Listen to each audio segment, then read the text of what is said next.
Hai semua, ketemu lagi sama aku Luna. Selamat datang di channel Ngomongin Doang. Gak berasa ya, pemerintahan Presiden Joko Widodo udah hampir selesai. Tahun depan kita udah milih presiden lagi nih.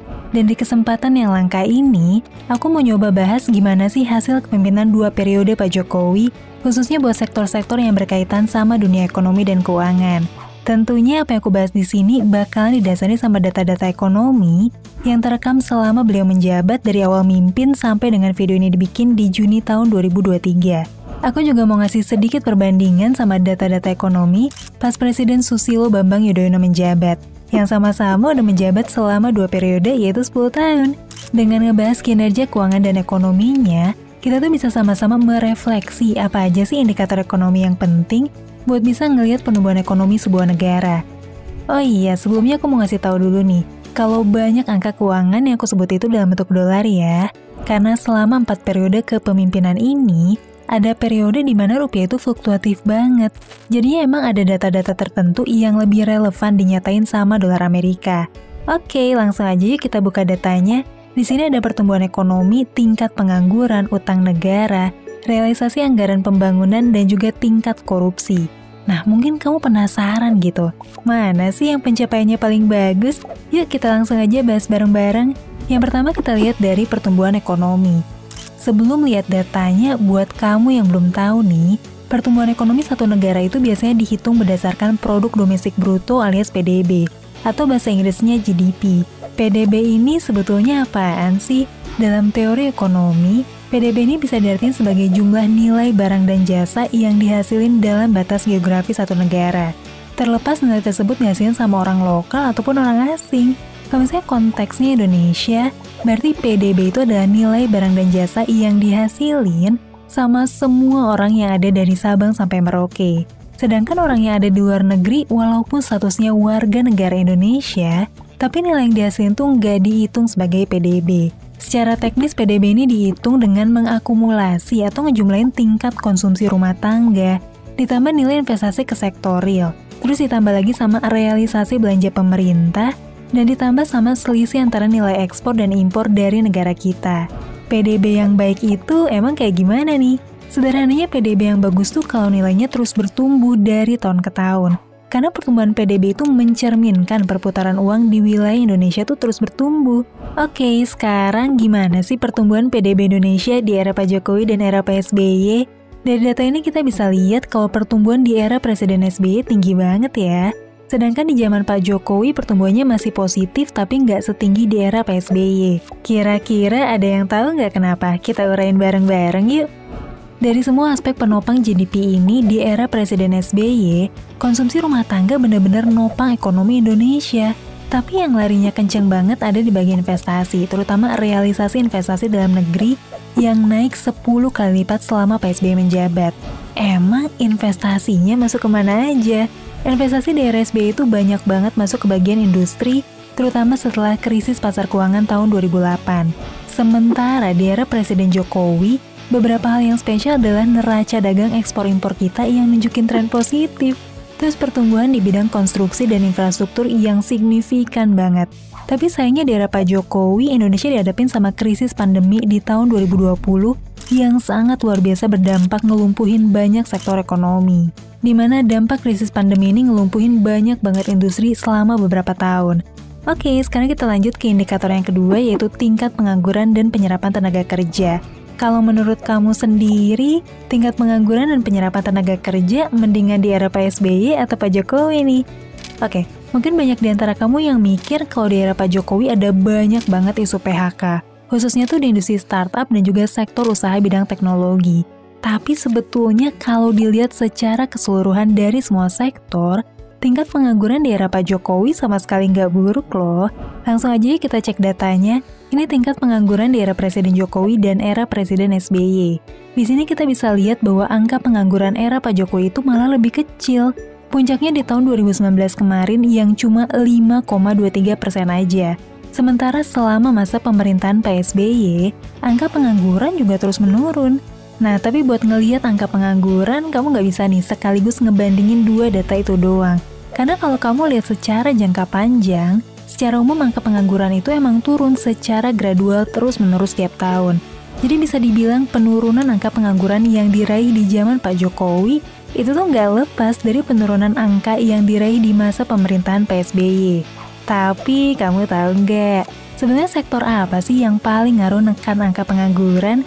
Ternyata yang paling ngaruh itu bukan industri skala besar kayak pabrik korporasi, BUMN, atau pegawai pemerintahan. Tapi justru sektor UMKM lah yang paling banyak nyerap tenaga kerja. Bayangin aja, UMKM ini nyerap 96% dari angkatan kerja di seluruh Indonesia. Jadi bisa dibilang kalau pengusaha UMKM ini dipermudah jalanin usahanya, maka itu tuh bakal secara langsung ngaruh juga ke penyerapan tenaga kerja di Indonesia buat ngurangin angka pengangguran. Dan secara umum baik era PSBY maupun Pak Jokowi, sektor UMKM cukup diperhatiin ya sama pemerintah. Bahkan di era Pak Jokowi dibikin 2 kementerian sendiri yang nanganin hal ini, yaitu Kementerian Koperasi dan juga UKM. Walaupun begitu masih ada PR besar nih buat pemerintah kita, yaitu penyediaan pelatihan usaha, pendataan yang akurat, pendanaan usaha, sampai penurunan angka kredit macet usaha. Oke, sekarang kita masuk ke indikator berikutnya yaitu utang negara. Ini nih data utang negara di era Presiden SBY dan juga Presiden Jokowi. Buat bisa mencerna data utang negara ini, ada beberapa hal yang kamu perlu tahu dulu. Yang pertama, data utang negara ini jangan dimaknai cuma sebatas utang pemerintah doang ya. Tapi utang negara ini meliputi utang dari pemerintah, swasta, baik utang ke luar negeri dan juga utang ke institusi keuangan di dalam negeri sendiri. Jadi utang negara ini nggak selalu identik sama utang pemerintah ke negara lain atau ke institusi asing doang. Faktor kedua yang perlu kamu perhatiin adalah utang itu jangan dimaknai dari sisi besar angkanya doang. Tapi harus dibandingin juga nih sama kapasitas ekonomi yang dimiliki pada saat utang itu lagi berjalan. Jadi bakal lebih bijak kalau kita ngelihat utang negara ini kalau misalnya dibandingin sama indikator kemapanan satu negara. Misalnya rasio utang terhadap GDP negara, di mana hal ini bisa mencerminkan sejauh mana sih utang itu bisa dibilang masih sehat dan wajar. Jadi walaupun secara historis utang negara kita nominalnya naik terus, tapi sebenarnya rasio secara PDB naiknya nggak signifikan kok. Dan menurut Undang-Undang Nomor 1 Tahun 2003, utang negara dibatasi nilainya maksimal 60% dari produk domestik bruto atau PDB. Dan saat ini rasio utang negara kita terhadap PDB belum menyentuh batas maksimal 60% tersebut. Nah, menurut pendapat kamu, gimana nih kondisi utang negara di era Presiden SBY dan Jokowi? Menurut kamu lebih baik di era siapa?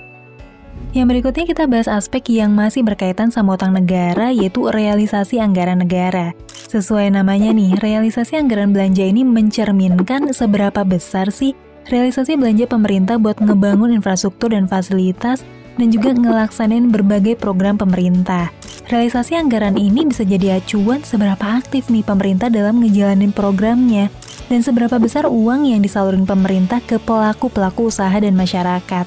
Karena dibalik semua realisasi infrastruktur, event pemerintah, dan juga berbagai program lain, tentu ada pelaku usaha yang ikut dapetin rezeki dari situ. Ada buruh, pedagang, petani, dan berbagai industri yang kedapatan rezeki dari realisasi anggaran ini. Terus gimana nih perbandingannya? Ini nih data realisasi anggaran gak cuma pemerintah pusat, tapi juga pemerintah daerah, lembaga negara, sampai dana desa. Oke, kalau kita coba telusurin lebih mendalam khususnya di bidang infrastruktur, kita bisa ngelihat di era Pak Jokowi pembangunan infrastruktur emang porsinya lebih besar nih. Tapi menariknya kalau dari sisi infrastruktur jalan, era pembangunan Presiden SBY itu lebih luas dan panjang. Sementara untuk pembangunan infrastruktur lain kayak bendungan dan bandara, Pak Jokowi lebih unggul. Dan selain itu perlu diperhatiin juga bahwa ada banyak pembangunan yang berkelanjutan dalam periode mereka berdua. Contohnya tuh kayak 18 bendungan yang pembangunannya dimulai di era PSBY terus diselesain di zaman Pak Jokowi. Terus ada catatan positif juga nih di era Pak Jokowi terkait pembangunan kesejahteraan pedesaan dan daerah terpencil.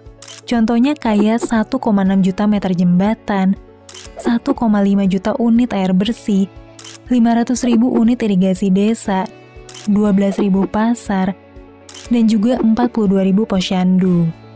Sekarang kita masuk ke indikator berikutnya yuk, yaitu indeks korupsi. Hayo, menurut kamu, korupsi itu lebih banyak terjadi di era kepemimpinan siapa nih? Pak SBY atau Pak Jokowi?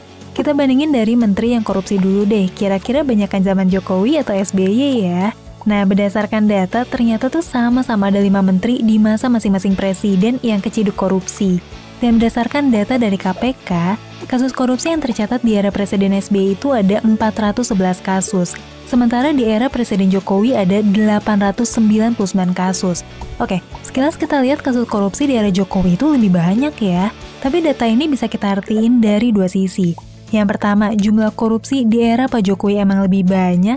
Atau yang kedua, pemberantasan korupsi di era Jokowi bisa lebih optimal. Nah, kalau menurut kamu sendiri, apa tingginya korupsi ini mencerminkan pemberantasan korupsi yang lebih baik? Atau justru memperlihatkan pemerintahan yang lebih korup? Oke, sekarang kita lihat data dari indeks korupsi. Indeks ini dikeluarin sama lembaga Transparansi Internasional yang neliti korupsi di berbagai negara dunia. Makin tinggi angkanya artinya korupsinya makin bersih, makin rendah artinya makin korup. Selama zaman SBY, indeks korupsi naik nih dari 20 ke 34 atau naik 14 poin. Sementara selama zaman Jokowi, indeks korupsi juga sempat naik dari 34 ke 40 atau naik 6 poin. Oke deh, itu tadi beberapa perbandingan yang bisa kita kupas dari era kepemimpinan Presiden SBY dan juga Presiden Jokowi. Dan mohon maklum ya kalau ada banyak indikator lain yang belum sempat dibahas. Karena tentunya ada banyak banget aspek yang bisa kita bandingin nih kalau ngelihat kinerja ekonomi sebuah negara. Di video ini tim ngomong gak bermaksud mendukung atau nyalahin salah satu presiden kita. Karena faktanya baik Presiden SBY dan Presiden Jokowi itu punya kelebihannya masing-masing. Dan tentunya ngadepin tantangan yang berbeda di masa yang berbeda juga. Sekarang kalau menurut pengalaman kamu sendiri, menurut kamu pemerintahan mana nih yang paling optimal? Kira-kira apa ada indikator lain yang perlu kita bahas lebih lanjut? Kita diskusi di kolom komentar. Semoga video ini bisa nambah wawasan dan pengetahuan kamu seputar ekonomi ya. Ngomong-ngomong, pada dukung siapa nih buat pemilihan presiden berikutnya di tahun 2024? Kira-kira siapa ya yang bisa bawa ekonomi dan kesejahteraan Indonesia lebih baik lagi di masa mendatang? Sampai ketemu lagi di video selanjutnya. Tetap di channel Ngomongin Uang, karena ngomongin uang gak ada habisnya.